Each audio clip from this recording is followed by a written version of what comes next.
Welcome to Sew Very Easy. My name is Laura, and the quilt behind me is definitely a wow factor, but it's not as complicated as it looks.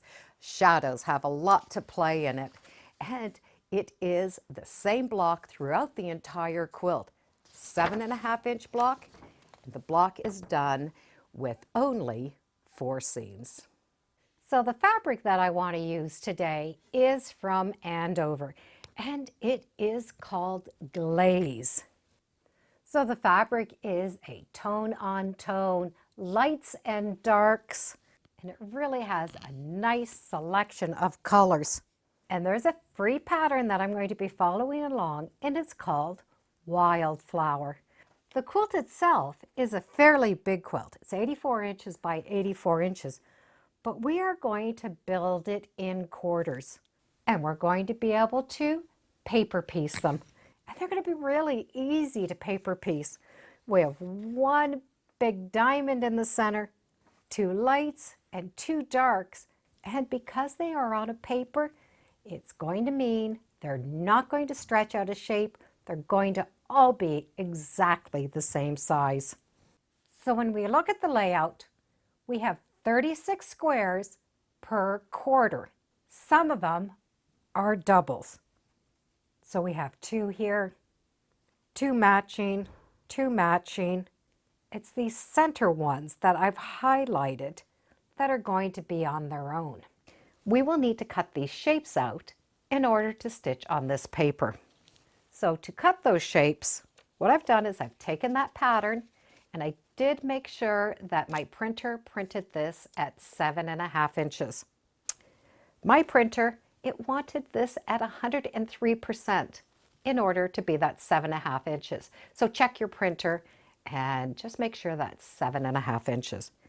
Once I have that one test done, I'm going to cut it apart. And the cut lines, I just added a seam allowance. Seam allowance was already on the outside. I just added it on the inside. Now, if you don't like paper piecing, these become your templates. So you can sew the block without the paper piecing. So you would just be putting those pieces together and stitching them. But the paper piecing really does make it accurate. There's a lot of bias seams, and that paper will help stabilize everything. Once I have this cut out, I'm going to use this to cut my shapes. And I did label light and dark just for my own reference. So here's this diamond shape, and I do have the straight of the grain. So I've taken my fabric and I've just used a ruler to draw around those shapes. This particular color, I'm going to need 8 diamonds. Now I can take a rotary cutter and cut my diamonds out. So this is what I'm looking at. See, they're a little bit bigger. This is the one pile where there's only single color in the blocks. So I have 4 of each of the colors that I need. This pile, I need 8. So I have 8 of all of the colors that I need. So I need 144 total of these diamonds. So for these outside edges, these 2 are the same shape. These 2 are the same shape. I'm just looking at dark and light. Now to cut these, I do have that piece, and I do have that extra seam allowance on there. And the words need to be facing up, and this piece is going to touch the wrong side of the fabric. So I have figured out some measurements. It's going to make it easy for us to cut these. We can start with a rectangle that's 3.5 inches by 7 inches. You can see it's going to fit there, and it's going to fit there. What is very important is I do have the wrong side facing up, the words that I can see, and this is a diagonal cut. To cut it, I just went over 1/4 inch on this side and 1/4 inch on this side. Now, that is giving me the size that I need. So I'm going to cut all of my A fabrics this way and all of my B fabrics that way. For the larger triangles, I'm going to take a rectangle 3.5 inches by 9 inches. And I'm going to cut it going 1/4 inch over and 1/4 inch over and cut. This is giving me the shape that I need. And once again, I'm looking at the wrong sides and I'm going to have those stack up. Now you can go a little bit bigger if you feel like it. I would recommend testing one and then make a decision. Now, one little secret that I would like to share with you is a little marking system. When we look at the piece, we do have the straight of grain, which is what we had with that rectangle, and then we cut that diagonal. This area, that diagonal cut, is the cut we're going to sew onto the seam. So I like to mark it.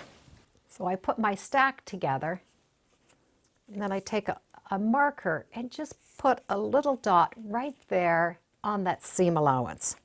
So it's more just on the edge. That little mark is just going to help me remember what side I'm going to sew down. I'm not sewing on the straight of grain, I'm sewing on that cut side. So I've done that to all of my pieces. So I need 144 of each of these little stacks. Now I'm going to be able to paper piece these. Now foundation paper is a lot thinner than printer paper, but you can still print with it. It is not slippery, it goes through the printer and it goes through really quickly. So I need 144 of these pages. And I'm going to be putting my fabric on the other side. So let's think of the words as the right side. So this is the wrong side. The wrong sides are going to go together. And I can see through that paper enough to know the position. I just want that diamond covered by my fabric. If you happen to have flat flower pins, this is definitely a good time to use them. Now I'm going to be able to follow the sequences. Number 1, I have that big diamond. Number 2, I have my number 2 fabric. I want to fold along that number 2 line. Just a little bit of cardstock will work. So I'm going to place it on that line and I'm going to fold that paper back. So now I have that big seam. I want to trim that seam down. And I want to trim it down to 1/4 inch. So you can get a 1/4 inch lip ruler. It's called add a quarter. And that means that ruler just sort of sits along that edge. This is giving me that 1/4 inch and I can trim it off. Now, if you don't have a 1/4 inch ruler, that's fine. You can use any ruler that has a 1/4 inch marking. So a 1/4 inch is going to go along the fold. So I have a 1/4 inch seam allowance behind and cut. And when we do that, either ruler, we take out whatever little piece we have and we have a perfect 1/4 inch seam allowance. Fold that paper back and flip it over. So the number 2 piece is going to go on next. I did mark that little dot, so I know that is the edge that I am going to be stitching. So when you look at it like this, it's very easy to confuse it, but you won't when you have that little mark. So this is going to come here. So when I've stitched and folded it over, this is what this piece is back here. So I have that little dot. I know that's going to be my sewing line. And I'm going to sew from this side. I like to start stitching a little bit past this line. So I'm going to start stitching about there, and I'm going to stitch all the way on that line right off of the fabric. Now when you do that, I would recommend that you use a larger needle and smaller stitches. So that piece has been stitched and I fold this back. It's going to be a little bit bigger than that last piece. And yes, you can iron over top of this paper. I would recommend no steam and just do a very low heat. You don't need a high heat for this. So I now have 1 and 2 done. The next one will be number 3. I'm going to fold, which means I will need to just loosen a little bit of that stitching. Trim off that 1/4 inch Fold that back. 3 is going to go in this 3 spot. I have my dot as a marking, so I make sure that I sew the right side. I'm sliding it over. My dot is the side I'm going to stitch, and that is going to go there. Turn it over and stitch the line that's beside the number 3. We're always going in order. Press. I press that fabric back. Turn it over and clean up seam number 4. And stitch following number 4. Press. We're ready for number 5. So every step is going to be the same. Once we have number 5 done, I'm going to press it, turn it over, and I'm going to follow the cutting lines to the 7.5 inch. And once it's all trimmed, I have that beautiful 7.5 inch square. So once all of those blocks are done, we're going to start to lay them out. The quilt is divided in 4, so I will have 4 pieces of each color in this stack to build each of these corners. So I'm just going to be using that diagram to follow along. Once I have all of my blocks laid out, I will take time and make sure I do have all of the blocks in the right position. The darks, the lights, the same colors are in the same pile. Once all of my inspection is done, it's as simple as sewing them together.